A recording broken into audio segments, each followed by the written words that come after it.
गड़बड़ थी। एक बात समझिए, मूसा नबी का नाम आपने सुना है ना? मूसा नबी उस जमाने का एक जालिम बादशाह था, नाम क्या था बोलिए तो कोई? फिरौन। हाँ, मैं आज भाइयों से मुखातब हूँ, उलमा हजरात तो जानते ही हैं, लेकिन आज मैं देखूंगा कि जलसे का फायदा हो रहा है कि नहीं। तो फिरौन जालिम बादशाह था ये। तो अल्लाह ने मूसा नबी को हुक्म दिया कि तुम अपने लाव लश्कर को, अपने साथियों को, ईमान लाने वालों को लेकर के यहां से निकल जाओ, भागो यहां से, निकल जाओ। तो मूसा अलैहिस्सलाम वहां से निकल गए। फिरौन को पहले पता नहीं था। कुछ दूर निकल जाने के बाद फिरौन को पता चला कि मूसा अपनी कौम को लेकर के, मोमिनों को लेकर के, बनी इसराइल को लेकर के यहां से निकल गए हैं, भाग निकले हैं। तो फिरौन भी लाव लश्कर लेकर के पीछा किया कि पकड़ो पकड़ो मूसा को, पकड़ो, कहां लेकर के भाग रहा है। जाने के बाद मूसा नबी देख रहे हैं कि सामने समंदर है। क्या है सामने? समंदर है। पीछे मुड़ के देख रहे हैं तो फिरौन का लश्कर है, यानी आगे भी मौत, पीछे भी मौत। अब बनी इस्राइल कहने लगे कि हाय रे, अगर हमको मरना ही था तो हम घर ही में मरते, इधर तो समंदर में डूब के मरेंगे। अल्लाह दिल का मालिक है। अल्लाह रब्बुल आलमीन ने देखा कि मेरा ये बंदा मूसा घबरा गया है। अल्लाह ने कहा, मूसा, अरे जो अल्लाह से डरता है अल्लाह उसके साथ होता है, डर रहे हो? तेरे हाथ में क्या है?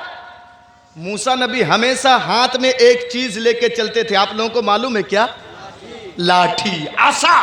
कुरान में उसका ये जो लफ्ज अरबी जबान में आया है आसा, लाठी लेके चलते थे। तो अल्लाह ने कहा क्या है, मूसा मारो पानी पे, जमीन में मारो, पानी में, समंदर में।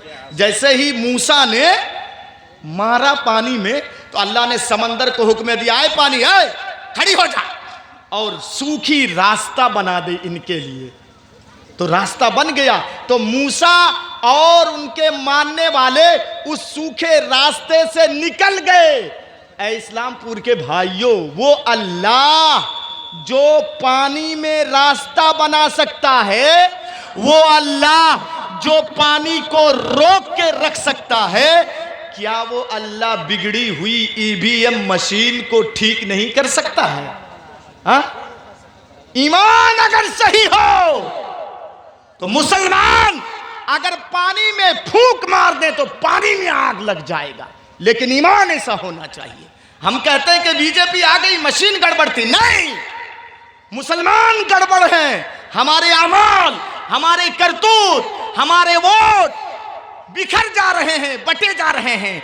इसीलिए आज हमारे अंदर एकतायत नहीं है, इत्तिहाद नहीं है, इसीलिए आज दूसरी सरकार आ रही है। तो चलो, दो चीजें, इन दोनों चीजों को अगर आप पकड़ के रखेंगे तो दुनिया की कोई ताकत तुम्हें कुछ नहीं कर पाएगी। नंबर एक है कुरान मजीद। अब मैं दिखाऊंगा, आपसे पूछूंगा, ये किताब, इसको मान करके, इसको पढ़ करके, ये जो टेबल के ऊपर है, सहाबाए किराम कहां से कहां तक पहुंच गए, और ये किताब जो दुनिया में आई है, ये कुरान, दो चीजें हैं, एक है किताबुल्लाह, एक है सुन्नत रसूल यानी हदीस। तो पहले मैं कुरान को लेके चलूंगा, उसके बाद हदीस।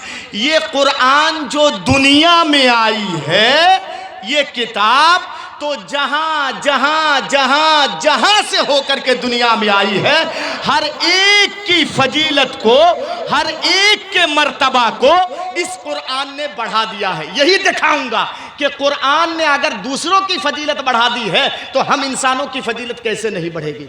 अब आइए, एक नंबर का सवाल, बिल्कुल जम के बैठिए और मेरी तरफ ध्यान दीजिए। मैं सवाल कर रहा हूं, ऐ इस्लामपुर के मेरे भाइयों सुनो, अगर कोई नॉन मुस्लिम, अगर कोई हिंदू भाई आपसे सवाल करे कि ऐ इस्लामपुर का अब्दुल रहमान, ऐ इस्लामपुर का अब्दुल रहीम, जरा ये बताओ तुम इस्लाम धर्म के मानने वाले हो, तो आप जवाब देंगे हाँ हाँ इस्लाम धर्म के मानने वाले हैं। अच्छा, कौन सी तुम्हारी धार्मिक पुस्तक है, कौन सी तुम्हारी धार्मिक किताब है? अभी आहिस्ता बोल रहा हूं, बाद में तेज स्पीड में बोलूंगा। अभी बांध रहा हूं आप लोगों को, ताकि जब तेज स्पीड में गाड़ी चलाऊंगा तो आप गिरेंगे नहीं। सुनिए, तो तुम्हारी धार्मिक किताब है कुरान। कुरान मानते हो तो अच्छा बताओ, साल में कितने महीने होते हैं? एक साल में 12 महीने। हाँ, ऐसे तेजी से बोलिएगा, 12 महीने। तो अगर कोई हिंदू भाई सवाल करे कि 12 महीने में तुम्हारी ये किताब, ये कुरान मजीद किस महीने में नाजिल हुआ है, एक नंबर सवाल, तो क्या जवाब देंगे?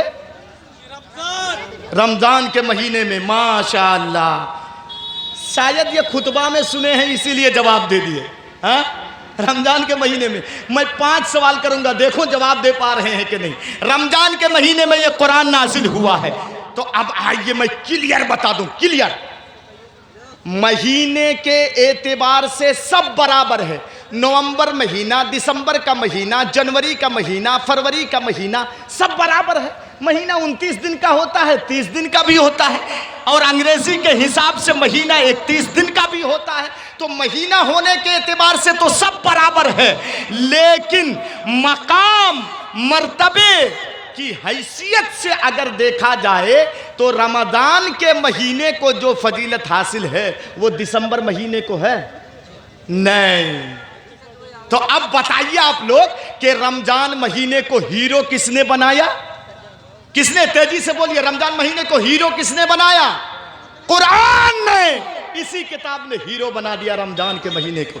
अभी आप भी हीरो बनेंगे, घबराइए नहीं, आप भी हीरो बनेंगे। मैं ले जा रहा हूं आप लोगों को। रमजान के महीने में नाजिल हुआ। एक सवाल जान लिए ना, सीख लिए ना। आज मैं भाइयों को सिखाऊंगा। कलम कापी तो किसी के पास नहीं है कि नोट करेंगे, लेकिन 20-40 हजार का मोबाइल है जेब में, है ना? 20-30 हजार का मोबाइल है कि नहीं सबके जेब में? हाँ, मोबाइल का रिकॉर्डिंग चालू कर दीजिएगा और दीन की कीमती कीमती बातें कुछ आज सीखिएगा। अच्छा, कुरान रमजान के महीने में नाजिल हुआ। अच्छा, महीना में दिन भी है, रात भी है ना? दिन और रात दोनों मिला के 24 घंटे होते हैं, है ना? तो अगर कोई गैर मुस्लिम भाई आपसे सवाल करे, पूछे कि ऐ इस्लामपुर का अब्दुल्ला, ऐ इस्लामपुर का अब्दुल शकूर, अच्छा बताओ ये कुरान दुनिया में दिन में आया है कि रात में आया है? तो क्या जवाब देंगे? दूसरा सवाल, क्या जवाब देंगे आप लोग? कुरान दुनिया में दिन के वक्त आया कि रात के वक्त? रात के वक्त। अल्लाह फरमाता है, इन्ना अनज़लनाहु फी लैलतिल क़द्र, हमने इस कुरान को लैलतुल क़द्र में नाजिल किया है। दलील कुरान से, लैलतुल क़द्र में नाजिल किया है। तो फिर मेरा आपसे वही सवाल, फिर मैं वही सवाल करूंगा। 2 नंबर का भी जवाब दे दिया।